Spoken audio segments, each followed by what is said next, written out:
ఏమంటున్నారు? మళ్ళీ మొదటికొచ్చింది middle east situation. మాటలు లేవు, మాట్లాడుకోవటాలు లేవు. అవును, మాట్లాడుకోవటాలు లేవు అంటూ ఉన్నాడు ట్రంప్. ఇక యుద్ధమే అంటూ ఇప్పటికే దీనికి సంబంధించి సంచలన వ్యాఖ్యలు చేసుకొచ్చాడు ట్రంప్. ఇరాన్ను అంతం చేసే వరకు నిద్రపోయేదే లేదంటూ ఉన్నాడు ట్రంప్. దేనికైనా రెడీ, తగ్గేదే లేదంటూ సినిమాటిక్ తరహాలు డైలాగులు వేస్తూ ఉన్నాడు. హార్మోజ్ ఇప్పటికీ అమెరికా హస్తగతమైంది అంటూ సంచలన వ్యాఖ్యలు చేశాడు ట్రంప్. హార్మోజ్లో ఇరాన్ ధిక్కార వైఖరి కొనసాగుతోంది అంటూ చెప్పుకొచ్చాడు. ఇక హార్మోజ్ స్ట్రెయిట్ మూసివేతపై ఇరాన్ కీలక ప్రకటన చేసింది. చమురు ట్యాంకర్ల రాకపోకలకు పూర్తిగా బ్రేక్ పడినట్టు చెప్పుకొచ్చింది. హార్మోజ్ నుంచి ముడి చమురు రవాణా నిలిపివేసినట్టుగా చెప్పుకొచ్చింది. పీస్ టాక్స్పై ఇరాన్ నుంచి స్పష్టత కరువైందంటూ చెప్పుకొచ్చిన సందర్భం అమెరికా. ఓటమిని అంగీకరించాలని అమెరికాకు ఇరాన్ ఇంకోవైపు డిమాండ్ చేస్తూ ఉంది, వార్నింగ్ కూడా ఇస్తూ ఉంది. ఇక లాభం లేదు, పెట్రోల్ ధరలు పెరిగినా భరించాలి అంటూ ట్రంప్ వార్నింగ్ ఇస్తున్నాడు ఏకంగా ప్రపంచానికి. ఇరాన్ను కట్టడి చేసేందుకు ధరల పెంపు మాత్రమే ఇక మిగిలిందంటూ ట్రంప్ వార్నింగ్ ఇస్తూ ఉన్నాడు. అమెరికాలో గ్యాసోలిన్ ధరలు 29% పెరుగుదల కనిపిస్తూ ఉన్నాయి. గ్యాలన్ పెట్రోల్ ధర $4.08 చేరుకుంది. ఇక హార్మోజ్లో రోజుకి 130 నౌకల రాకపోకలకు బ్రేక్ పడింది. 2 రోజుల్లో కేవలం 2 నౌకలే జలసంధి దాటినట్లుగా తెలుస్తోంది. జలసంధి దాటే నౌకలకు మిజైల్, డ్రోన్స్ నుంచి ముప్పు ఉండడంతో అటుగా వెళ్లే నౌకలు ప్రస్తుతం ఆలోచించి ఆచితూచి జలమార్గంలో అడుగులు వేస్తూ ఉన్నాయి. ఇక యుద్ధంతో ఆర్థిక నష్టం పెరిగిందంటూ పెజెష్కియాన్ ఒప్పుకున్నారు. పెజెష్కియాన్ అంటే ఇరాన్ అధ్యక్షుడు.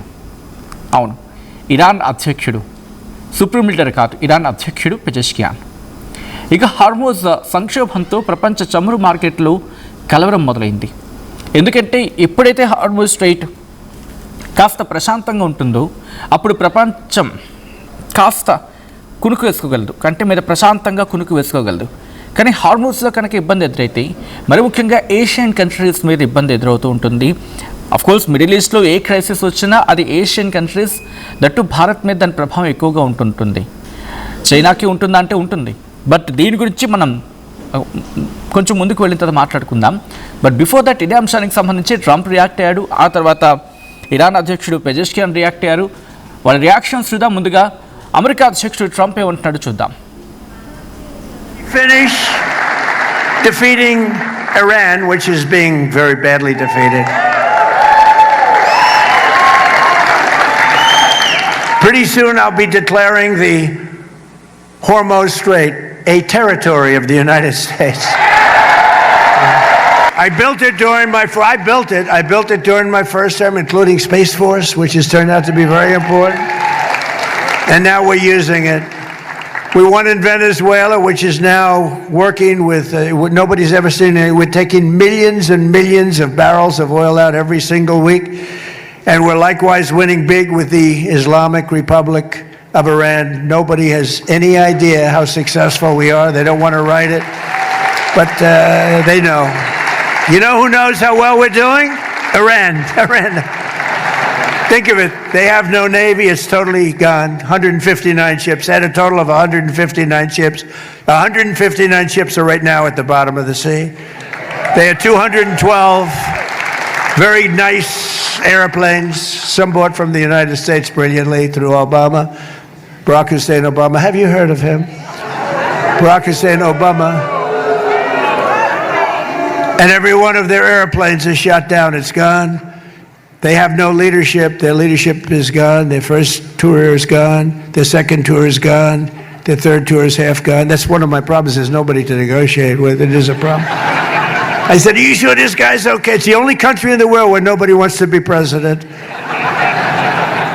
But their radar's gone. All of their high intelligence equipment is gone.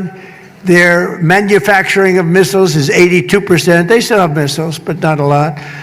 They still have drones, but just a fraction of what they had.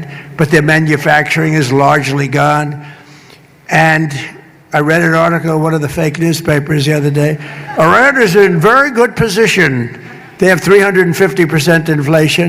Their currency is valueless. I read today where their currency is of no value. And the New York Times said, Iran is doing quite well in the war. These guys, fake news is just fake news. There's nothing you can do about it. They're sick. They're just as sick as the as their partners, the Democrats. In just 18 months, we've turned this country completely around. Our border is secure. Our jobs are up. Inflation is way down. Investment is pouring in. Factories are opening. Our military is more powerful than it has ever been. And America is back, and our greatest victories are still to come. Our greatest victories are yet to come. It's amazing what we've done. And I would not have said we would have done this in a year and a half, but in a year and a half. And I tell the story all the time. The King of Saudi Arabia, 2 years ago, I was there, and he said, I was in office for a little while, like 6 months, so it was a year ago, and he was with me, good guy, smart guy, under siege, by the way. All those countries are a big guy. And after we finish defeating Iran, which is being very badly defeated, pretty soon I'll be declaring the Hormuz Strait a territory of the United States. I built it during my first term, including Space Force, which is... Very soon, US is going to announce Hormuz is territory of US. బహుశా దీన్ని ఎలా చూడాలి అనేది మనం ముందుకు వెళ్ళి మాట్లాడుకునే ప్రయత్నం చేద్దాం. అండ్ మీరే అనుకుంటున్నారు మాట్లాడే ప్రయత్నించండి, because this is need of the hour. ఒక అహంకారానికి ఒక లిమిట్ అంటూ ఉంటుంది, అది క్రాస్ అవుతుందా? ఎందుకంటే ఎక్కడో ఉన్న యూఎస్కి హార్మోస్ స్ట్రైట్ అండ్ నౌతో టెరిటరీ అంటూ ఉన్నాడు ట్రంప్. బికాస్ మీరు మనం మాట్లాడకపోతే కనుక, ప్రపంచం సైలెంట్గా ఉంటే కనుక మూర్ఖులు ఇంకా రెచ్చిపోయే అవకాశం ఉంటుంది. కోర్స్ మీకు ఇప్పటికీ అర్థమవుతుంది ఎవరి గురించి మాట్లాడుతున్నాను. కంటిన్యూ చేద్దాం. బట్ బిఫోర్ దట్, ఇదే అంశానికి సంబంధించి ఇటు ఇరాన్ స్పీకర్ గలీబాఫ్ కూడా రియాక్ట్ అయ్యారు. ఆయన ఏమంటున్నారు చూద్దాం. Trump has said that after Iran's defeat he will soon declare the Strait of Hormuz as US territory. The Strait of Hormuz cannot be seized by tweet, nor by aircraft carrier, nor by issuing any order, nor by any election speech. Iran neither fears threats nor cowers before displays of power. Trump has said, అంటే మీరు ఒకసారి first line చూడండి ఏమంటున్నారంటే, Iran speaker ఈయన ఇందాక Trump అంటున్నారు కదా వాళ్ళ టాప్ లీడర్షిప్ ఏది బ్రతికలేదు. Correct me if I'm wrong, ఆయన ఒక మాట అన్నాడు మాట, అధ్యక్షుడు లేని దేశం ఏదైనా ఉందంటే కనుక అది ఇరాన్ అని చెప్పి. అధ్యక్షుడు బ్రతికే ఉన్నాడు, అధ్యక్షుడు బహుశా ఆయనకి కనిపించట్లేదమ్మో. కళ పరీక్షలు చేయించాలి ట్రంప్కి ఫస్ట్ ఆఫ్ ఆల్, ఆ తర్వాత బహుశా ఆ తర్వాత మాట్లాడగలటేమో. ఎందుకంటే నెగోషియేషన్స్కి ఎవరు లేరంటే కనుక ఉన్నదెవరు, ఇరాన్ స్పీకర్ ఈయన గలీబాఫ్ బ్రతికే ఉన్నాడు కదా, ఇంకా పెజెష్కియాన్ ఆ దేశ అధ్యక్షుడు ఇంకా బ్రతికే ఉన్నాడు కదా. ఇరాన్ చెబుతుంది ఇరాన్కి సంబంధించి సుప్రీం లీడర్ ముస్తఫా ఖమేనీ ఇంకా బ్రతికి ఉన్నాడని చెప్పి, బట్ వీటి గురించి అక్కడ మాట్లాడట్లేదు. Okay, let me explain this tweet. ఒకసారి మీరు చూస్తే గరీబాఫ్ గరీబ్ అబాదీ ఈయన చెప్తున్న ట్వీట్ ఇది. బహుశా ఈయనేమంటున్నారంటే గలీబాఫ్ ఇరాన్ స్పీకర్ ఆయన ఇంకా బ్రతికే ఉన్నాడు. సో వీళ్ళేమంటున్నారంటే Trump has said that after Iran ఓటమి తర్వాత అంటే ఇరాన్ని పూర్తిగా ఓడించేస్తాం. ఇక్కడ ఏమన్నాడంటే greatest victory yet to come అని చెప్పిన తర్వాత స్టేట్మెంట్ ఇచ్చాడు ట్రంప్. అంటే ఒక గ్రేటెస్ట్ విక్టరీ అమెరికా సపోర్ట్లోనో లేకపోతే భవిష్యత్తులో రాబోతుందని చెబుతున్నప్పుడు దాన్ని వీళ్ళు ఇక్కడ కోట్ చేయడం జరుగుతోంది. ట్రంప్ ఏమన్నాడు, ఇరాన్ ఓటమి తర్వాత స్ట్రైట్ ఆఫ్ హార్మూజ్ యుఎస్ టెరిటరీలో భాగం, అంటే యుఎస్ టెరిటరీలో భాగంగా స్ట్రైట్ ఆఫ్ హార్మూజ్ని డిక్లేర్ చేస్తా అని చెప్పి ట్రంప్ చెప్పుకొచ్చాడు అనేది వీళ్ళంటున్నమాట. అయితే స్ట్రైట్ ఆఫ్ హార్మూజ్ని ఒక ట్వీట్ ద్వారా సీజ్ చేయడము, లేకపోతే ఒక ఎయిర్ క్రాఫ్ట్ క్యారియర్ ద్వారా సీజ్ చేయడము, లేకపోతే ఒక ఆర్డర్ని ఇష్యూ చేయడం ద్వారా సీజ్ చేయడము, లేకపోతే ఒక ఎలక్షన్ స్పీచ్ ద్వారా సీజ్ చేయడము సాధ్యం కాదు. ఇరాన్ అనేది దేనికి భయపడదు, మీరు భయపెడితే భయపడిపోదు.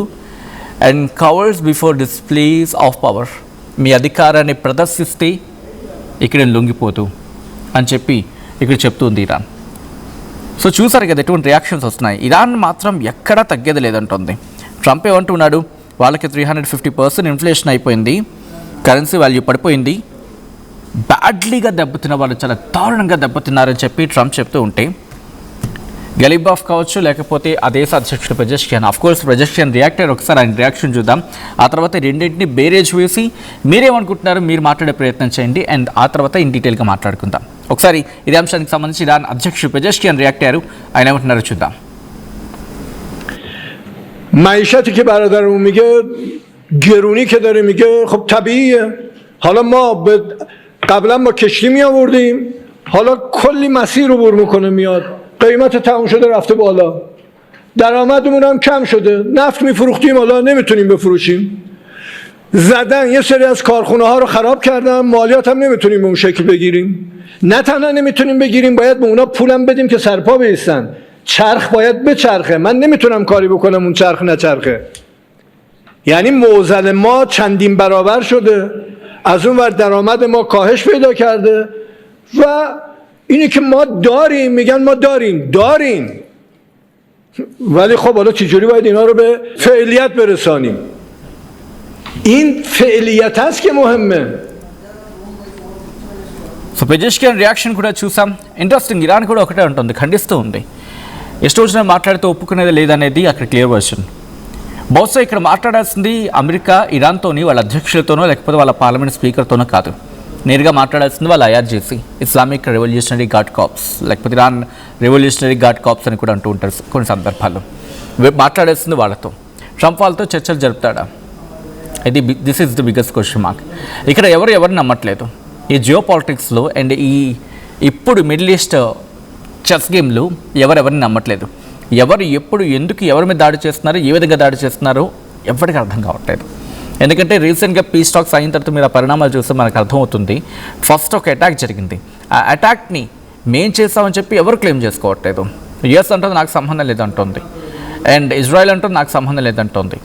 అండ్ వాళ్ళు దాడి చేశారనే అంశాన్ని చూపించి ఇరాన్ రివర్స్ అటాక్ స్టార్ట్ చేసింది. లేదు ఇరానే దాడి చేసిందని చెప్పి అమెరికా అండ్ ఇజ్రాయెల్ అంటాయి. ఇంకా అక్కడి నుంచి మళ్ళీ స్టార్ట్ అయింది. అక్కడి నుంచి స్టార్ట్ అయ్యి మళ్ళీ ఇప్పుడు ఇరాన్ అంటే స్ట్రైట్ ఆఫ్ హార్మోస్ నుంచి వెళ్ళే వెషల్స్ మీద రిస్ట్రిక్షన్స్ ఉంటూ ఉన్నాయి. అండ్ దాని తర్వాత అమెరికా కూడా అదే పంధాలో వెళ్తూ ఉంది. ఇప్పుడు ట్రంప్ ఇంకొక అడుగు ముందుకు వేసి పూర్తిగా ఇరాన్ని గ్రేటెస్ట్ విక్టరీ ఎట్టుకోమంటూ ఉన్నాడు. అంటే యుద్ధంలో ఇప్పుడు గ్రేటెస్ట్ విక్టరీ ముందు రాబోతోందని చెప్పి. What does it mean? బహుశా గ్రౌండ్ ఆపరేషన్కి వెళ్ళబోతూ ఉన్నాడా? బూట్స్ ఆన్ ద గ్రౌండ్ వెళ్ళబోతూ ఉన్నాయా? ఎంతవరకు ట్రంప్ దానికోసం ఆలోచిస్తూ ఉన్నాడు అనేది జరిగిన చర్చ. ఎందుకంటే బూట్స్ ఆన్ ద గ్రౌండ్ ఇరాన్లోకి వెళ్తే కనుక అదే ఆఖరి స్టెప్ అవుతుంది. అంటే తాడో పేడో తెలుసుకోవాలి. బట్ అంత ఈజీనా? ఎందుకంటే అక్కడున్న భౌగోళిక స్వరూపం ఇరాన్కి కంచుకోవటం. ఆ భౌగోళిక స్వరూపం వాళ్ళని కాపాడుకుంటూ వస్తుంది. సో ఇటువంటి సినారియోలో ఇరాన్ని అటాక్ చేయడం ట్రంప్కి అంత ఈజీయేనా? ఇన్ఫ్యాక్ట్ వాళ్ళ ఆర్మీ కావచ్చు, ట్రంప్కి సజెస్ట్ చేస్తున్న వాళ్ళు కావచ్చు, అంటే వాళ్ళ సహచర వర్గం ఉంటుంది కదా, వాళ్ళు అంటున్న మాట ఏంటంటే ఒకవేళ అడుగు పెడితే భారీ స్థాయిలో అమెరికన్ ఫోర్సెస్ని కూడా కోల్పోవాల్సి ఉంటుంది. అండ్ వెళ్ళిన తర్వాత సాధ్యం అవుతుందా? రిమెంబర్ బాసిస్ ఫోర్స్ అని ఉంటుంది. బాసిస్ ఫోర్స్ అంటే మనకి పోలీస్ ఎలాగో వాళ్ళ కళ. అండ్ వాళ్ళు కూడా ఫ్రంట్ ఫేస్లోకి రాబోతూ ఉన్నారు. అండ్ అక్కడున్న పబ్లిక్ని కూడా అవేర్ చేస్తూ వాళ్ళని కూడా యుద్ధంలోకి దించేందుకు ప్రణాళిక సిద్ధం చేసుకుందనేది ఇంటర్నేషనల్ మీడియా కోట్ చేసుకొచ్చినమాట. సో ఇంతటి సందర్భంలో వాళ్ళకున్న డిఫరెంట్ లేయర్స్ ఆఫ్ ఫోర్సెస్ని ఫ్రంట్ రన్నర్ అంటూ ఉంటారు కదా, అంటే ముందు వరుసలో పెట్టి ఆ తర్వాత బాసిస్ ఫోర్సెస్ని అంటే పోలీసులను కూడా రంగంలోకి దించాలంటే వాళ్ళంతా ప్రణాళికతో ఉన్నారో అర్థం చేసుకోవచ్చు. ఇక్కడ ఇరాన్కి సపోర్టా, అమెరికాకి సపోర్టా అని కాదు. బట్ దెబ్బ కొడితే మాత్రం చాలా తీవ్రంగా దెబ్బ పడే అవకాశం ఉంటుంది అమెరికాకి. ఎందుకంటే ఇంతవరకు అదే ఆఖరి స్టెప్ అనుకున్నప్పుడు తెగించేసే ఇరాన్ దేనికైనా సిద్ధమవుతుంది. సో ప్రెజెంట్ దీని గురించి మాట్లాడుకుంటున్న సందర్భం కాబట్టి ఇప్పుడు ట్రంప్ కనుక అదే పని చేస్తే, if boots on the ground అంటూ ఉంటారు కదా, గ్రౌండ్ ఆపరేషన్కి వెళ్తే పరిస్థితులు మారిపోతాయి.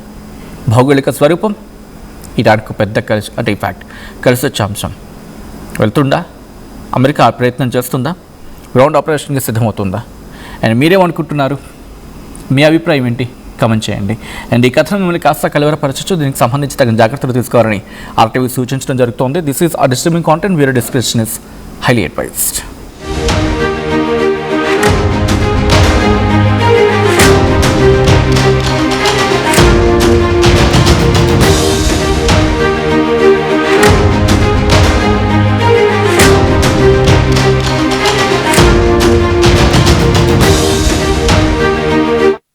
గవర్నమెంట్ ముందు పెయింట్ ఎలా చేస్తాం. పెయింట్స్ నుంచి పెయింటింగ్ వరకు పూర్తి సొల్యూషన్ కావాలంటే మేమున్నాం. కానీ సార్ టైంకి పూర్తవుతుందా? రోజుకు 23 లక్షల స్క్వేర్ ఫీట్ పెయింటింగ్ చేయగల సామర్థ్యం, 5,000 మంది స్కిల్డ్ లేబర్ టీం మా వెంట ఉంది. 23 లక్షల?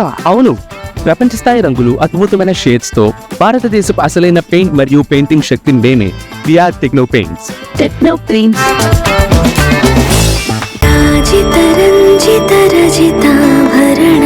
Pure in its form with grace made noble.